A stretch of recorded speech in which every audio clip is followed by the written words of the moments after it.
You know, I had one of those moments the other day, and there's a saying that summarizes this feeling I had perfectly, and it's one we've all heard. You don't know what you've got till it's gone. You know, we're all just sitting around with bated breath, waiting for any kind of information on Battlefield 6. It's borderline depressing, especially as a Battlefield fan, when you really don't have a good game to play every day. And lately, my gaming life has been, I boot up 2042, I get bored like after an hour, then I boot up Battlefield 5, I struggle to find a good server, I usually get frustrated, I turn it off, then I go to Battlefield 1, maybe get a good match in, then I get bored, and honestly it could be a me problem, but the FPS scene is just so boring and stale to me at this point. But anyway, the other day I decided to change this cycle, and now with having my PC back, I installed Battlefield 4 and Battlefield 3. This period of time where there's radio silence on something you are anticipating is always the toughest part. A lot of people speculated that the new game could possibly be revealed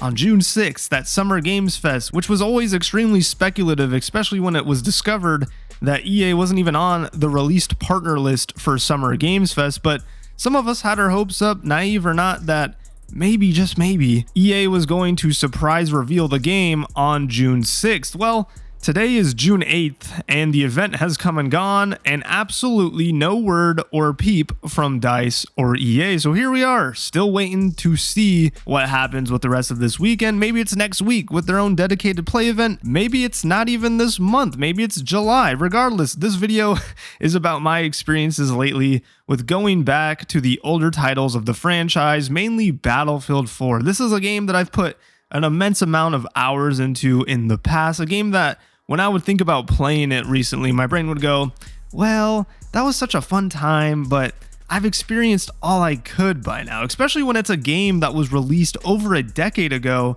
and has a solid but definitely still smaller player base. And going back at first was kind of, I don't want to use the word jarring, but I definitely had an adjustment period. This game just plays so differently than the later titles I've been maining for the past couple of years. But after I warmed up and got back into the swing of Battlefield 4 and started getting back into my rhythm in this game, just wow, like this game might honestly be the best Battlefield game of all time. And there were a few things that I forgot about with this game that honestly kind of shocked me once I hopped back in. So we're going to talk about some of that in today's video. There are a few elements from Battlefield 4 that I felt like I overlooked and forgot about until recently, and these are either features or gameplay mechanics that honestly surprised me when I jumped back in. This game has stood the test of time extremely well, and even to this day, almost 11 years after launching, Battlefield 4 is probably not only one of the best Battlefield games ever made,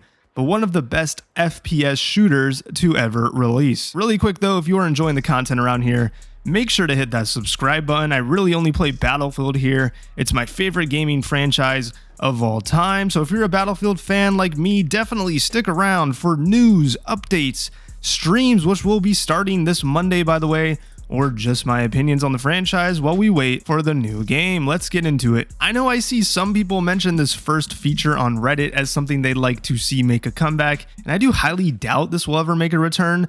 But one of the first things I forgot about when going back to Battlefield 4 was the battle log system for this game. This feature was first introduced with Battlefield 3 when that game was released, and if you don't know for some reason, think of battle log as sort of a social hub or platform for the game. I like to think of it like Battlefield Facebook. Like you can make posts, add friends, see what matches your friends are playing in, find servers, add servers to your favorite list, look at your stats, and even launch the game all from your internet browser. And if you're thinking, that kind of sounds weird, well, because it kind of is. Most of us are used to launching the game and doing everything in the application. And to be honest, even with my love for the battle log system, it's probably still the best way to design games moving forward by having everything work in game. But what I think all of us miss most about battle log was how in-depth and community-oriented it was. When Battlefield 4 was in its heyday, logging into battle log was almost like a routine for me every morning, just like checking Twitter or Facebook. It had a very similar addictive quality to a social media platform, and with it being easily available on your browser, it was so much easier to stay engaged and connected to the game, even if you weren't in a position to play it at that very moment. I really do think some of the magic from the battlelog system was lost after the release of Battlefield 1, when the game took a more mainstream, dumbed down approach to matchmaking and community building. This has obviously gotten worse with each consecutive title in the franchise, all the way up to now with 2042 not even having a server browser. And for me, it's been so long since playing Battlefield 4 that I honestly got accustomed to how lacking the community has felt on recent titles. But when you go back and you hop into matches and you see people in the chat that have been playing this game for 10 years, talking shit in chat or saying goodnight to each other when they log off, like, I don't know. I know it sounds dumb, but it just created this really cool feeling when playing the game. Like, every server was truly its own little community, and depending on what game modes you liked or what maps you enjoyed most, you could find other players like you that enjoyed the same thing. So I would love to see some sort of emphasis on community building for the next game, because although I don't believe it's a very mainstream in-game mechanic for most FPS shooters nowadays, most people just join Discord servers, it just serves the longevity of the title so much and creates loyal, die-hard communities that will play the game until you shut down the servers on them.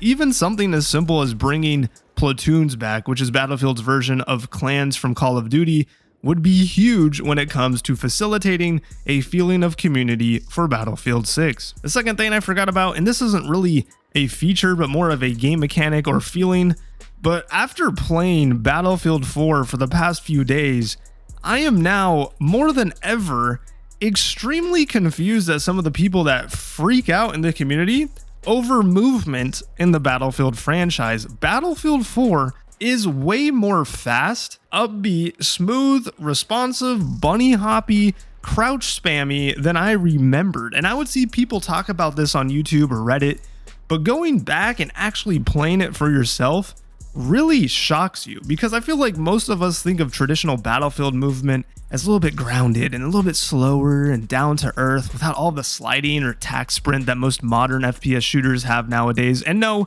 Battlefield 4 does not have sliding or tack sprint, but oh boy, does it have movement. This game is way faster than I remembered it being. The air strafing, the bunny hopping, the crouch spamming, the sprint speed, which all at surface level might sound like negatives, actually make this game extremely compelling and engaging to play. It has this blend of large-scale combat with a splash of competitive, almost arena-like movement that just feels so smooth and responsive and really combines well with the map design and flow of the game. And to me, this movement system allows you to counter people camping in corners by jumping around corners to surprise enemies, or you can move a lot of distance in a short amount of time to escape an enemy tank or someone chasing you and shooting you down. And it just made me realize that, look, everyone has their opinion on movement. I understand that, but Battlefield, even at its peak with Battlefield 4, had incredible movement mechanics that were fast, responsive, and designed to be competitive. This game never was slow or milsimmy, and the draw of this game was the fact that you could have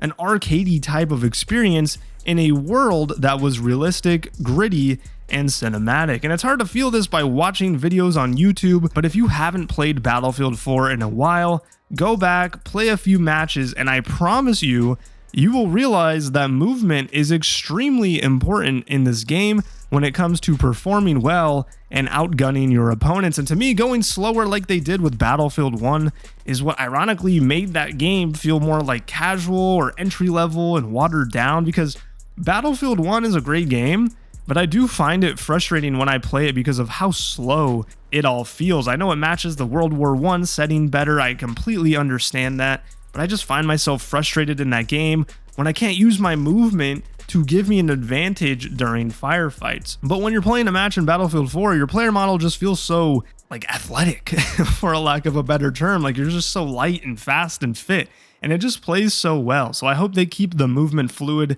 and quote-unquote fast for Battlefield 6. I don't want like insane slide canceling or crazy-ass goofy movement, but Battlefield at its core is a bit arcadey, and going back and playing Battlefield 4 will show you just how fast these old games used to play. And then for my third and final feature or element of Battlefield 4 that I overlooked or forgot about, it's honestly pretty simple, but the map design combined with the playable game modes is just so good. Like this game was probably one of the last Battlefield games to have maps designed with the rush mode in mind, and it really shows. Each map has really great flow, good lanes for combat, and especially on rush, the fighting just feels so intense and concentrated in the right areas. And maybe it's because I have a huge personal bias towards rush, I'll admit that. It's easily my favorite Battlefield game mode ever, and I'm just so confused why they have worked so hard to replace it with breakthrough or downright even neuter the game mode in titles like Battlefield 1, Battlefield 5, and even 2042. It's just gone. But rush is just so intense. Like when those tickets get low, everyone just goes into desperation mode, whether it's the attackers pushing with all they have